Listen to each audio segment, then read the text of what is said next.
Salam rahayu, salam damai, salam santun saudara-saudariku dimanapun kalian berada. Di dalam kesempatan kali ini, saya ingin berbagi pengetahuan, berbagi ilmu, berbagi macam pengalaman tentang dunia spiritual. Nah, pada hari ini, kedepannya kita akan membahas masalah kodam. Apa sih itu kodam? Dan benarkah ada kodam tersebut? Kodam menurut kepercayaan orang-orang bahari kala, ya, kodam ini merupakan sosok astral yang selalu bersemayam, entah itu pada pusaka, entah itu pada batu mulia, atau bahkan seragam perang, atau yang lainnya yang dianggap oleh leluhur kita mistis. Bahkan ada yang tinggal di pohon. Nah, kodam ini dari mana sih asalnya? Kodam ini menurut sumber, ya, menurut teman-teman saya, ketika seorang manusia itu mencapai ilmu kedikdayaan yang paling tinggi, lalu kemudian dia bertapa.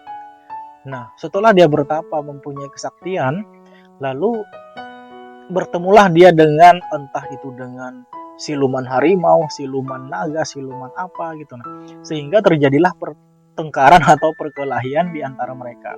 Nah, ketika siluman itu takluk, maka siluman itu jadilah pengikutnya. Nah, lalu tentunya siluman itu tidak bisa dibawa kemana-mana, ya. Nah, kemudian si pendekar itu atau leluhur kita dulu itu menaruhnya di benda-benda pusaka supaya supaya dia betah di dalam benda pusaka itu, supaya dia bersemayam di situ. Nah, untuk menjaga dia, lalu leluhur kita waktu itu memberi dia makan, entah itu dengan wangi-wangian, kemudian dengan sesajen lah, dengan apalah. Nah, kita kurang paham juga. Nah, lalu ketika leluhur kita itu berkeluarga, tentu kan punya keturunan turun temurun tuh. Nah, ketika beliau wafat, keturunan ini akan selalu menjaga warisan ini, yaitu misalnya benda pusaka tadi yang kita bicarakan tadi, sampai 7 keturunan. Biasanya 7 keturunan ini akan melupakan itu.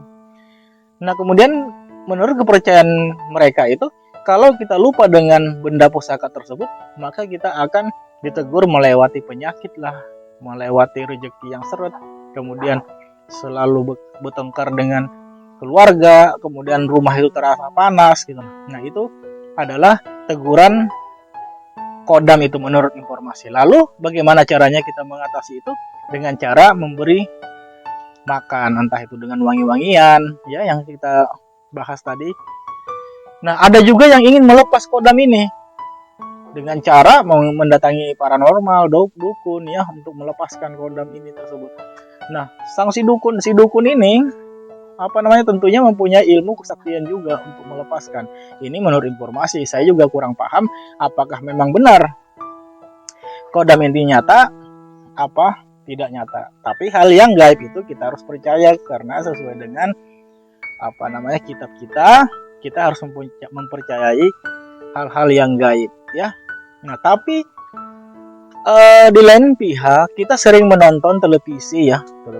Kadang-kadang ada salah satu misalnya mediator, kita masukkan harimau, kemudian dia jadi bertingkah seperti harimau, kemudian ada yang kerasukan naga, kerasukan buaya, ya, dipimpin oleh, mohon maaf, entah itu ustadznya kah, oknum ustadznya kah, atau paranormalnya itu sendiri memimpin mengadakan mediasi, ya, dengan dengan seorang mediator memasukkan siluman tersebut. Ya, saya nonton itu banyak, ya, kebanyakan dari paranormalnya ada yang mengatasnamakan ustadz segala macam, ada yang mengatakan Gus, ya, masuk harimau. Nah, yang perlu kita pikirkan teman-temannya, mungkin di salah satu ayat yang saya pernah baca ada mengatakan seperti ini. Ya, perlu kita garis bawahi, aku itu berada di dalam diri kamu. Masa kamu tidak menyadari? Nah, kalau sudah ada di dalam diri kita yang maha kuat tadi, yang maha perkasa tadi, kira-kira mampu nggak kodam-kodam atau siluman-siluman itu masuk ke dalam diri kita? Nah, kalau itu pun mampu, ya mungkin itu dari tipu daya orang mediator itu sudah konsultasi sudah apa namanya sudah join lah dengan paranormal itu supaya dia mau kesurupan seperti itu. Nah, teman-teman, jadi apakah benar mereka kesurupan? Saya rasa dalam pandangan spiritual saya nggak ada kodam yang mau begitu, teman-teman ya. Kodam itu bersifat halus, dia menyentuh dia menyerang, tidak seperti itu. Kodam itu kita suruh cukup hanya dengan menyebut namanya, lalu perintahnya apa, sesuai dengan makanannya apa gitu. Nah, kita suruh dia datang ke sana untuk mencelakai, ya dia langsung ya. Tapi kalau sampai ngamuk-ngamuk gitu, nggak ada kekuatan yang mampu gitu. Nah, ini secara penglihatan spiritual saya gitu. Nah, bagi yang kena, nah ini kita sudah mengarah ke ilmu hitam ya, artinya ke ilmu hitam, santet misalnya kita kirimkan santet ke orang. Nah, bagi dia yang kurang imannya kuat ya, misalnya dia nggak pernah sembahyang, nggak pernah puasa, nggak pernah beribadah-ibadah yang lain, nah itu mudah sekali teman-teman. Nah, alangkah baiknya kita selalu mendekatkan diri kepada Tuhan ya. Jadi kita terhindar dari mara bahaya. Lalu kodam itu ada nggak? Kalau saya bilang sih, menurut terawangan spiritual saya, pandangan spiritual saya, kodam itu ada, tapi tidak bisa bersahabat dengan kita ya, teman-teman. Tidak bisa bersahabat dengan kita. Kenapa? Sebab kalau kita tidak memberi makan, ya dia menyerang kita. Dia bukan bersahabat dengan kita, dia siap menunggu perintah ya, menunggu perintah. Asal dia diberi makan, berarti kan kita syirik begitu. Jadi kita jangan bersahabat dengan hal-hal yang seperti itu, teman-teman. Kita harus menjauhi bersahabat dengan jin sesuai dengan ajaran agama kita kan. Kita harus jauhi bergaul dengan jin. Lagi pula jin gak mau bergaul dengan kita.